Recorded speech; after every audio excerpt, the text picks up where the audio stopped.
Hey guys, this is Marcus from HBM Media, here to give you my last final attempt of what went into the mouse head.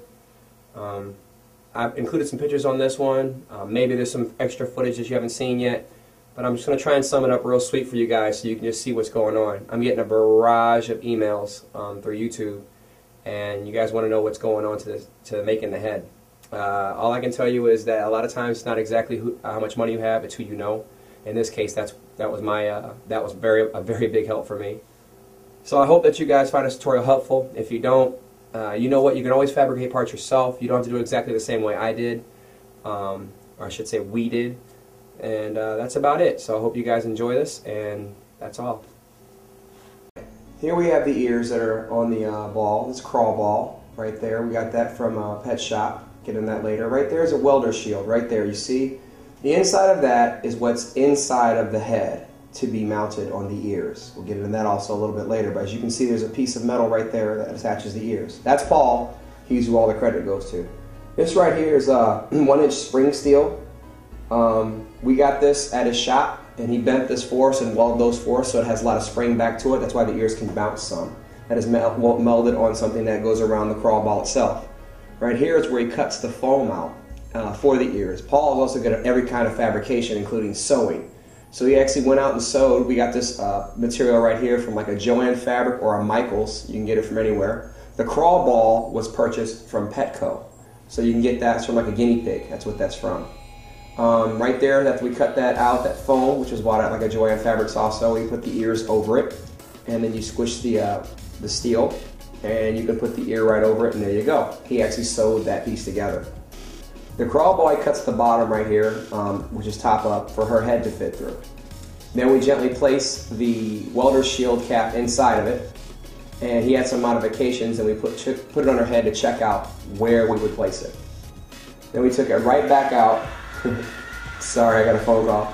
And we ended up putting the steel on the outside of the brackets that he made. He made just these small steel brackets for that. Drills through it, and then basically he attaches it to the ball. So he just made these L brackets from another piece of aluminum steel and puts it on there. Then you take the outside of the ears from the outside and attach it to the inside of the hat from the welder's cap itself, and then the ears stay. That's Sybil, also inside the picture. There's a back shot of it. I just drew it in there so we had an understanding of where it would, so to speak, be. That's a top shot, another one coming up. Right there. That's how the inside of it, so to speak, looks.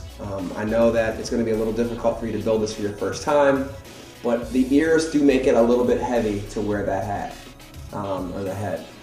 And that's Miss D right there. She's hanging out. Miss Detroit's in the house. And it also does make it difficult to get through doors. Right here you have Paul making the lower lip. This takes a definite some doing so. Grab some sheet metal, and he's cutting it and figuring out how it's going to fit around through the ears. And if you decide to go this route, this is actually the cutter he used to cut out the bottom part of the lip. And I'm not exactly sure what kind of cutter it is, but I'm sure anyone that works. This is if you end up using a crawl ball. He cuts this piece out, and then he uses that bottom part of the lip that's in his hand, and he actually puts it on there. Now where his fingers are at right now is where he's going to weld it, and that's the part of the ears that you saw at the very, very, very beginning.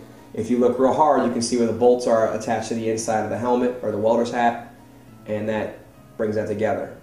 This part right here is where I'm cutting where the upper part of the mouth will be, and that's how far Miss Detroit wanted it to be when she wore it. Once you cut the crawl ball out at the bottom, that's why we had to make a bottom lip, because that part is left over. When you cut that bottom part out, the whole bottom part of the lip or the mouth falls out. If you can somehow find a ball that is probably about 23 inches big, I would imagine is about how big you want the ball to be, you can just cut a mouth in it. If you can find some kind of circular ball. That's the almost finished process of it. I'd say it's about halfway done. We still got to add the foam to it.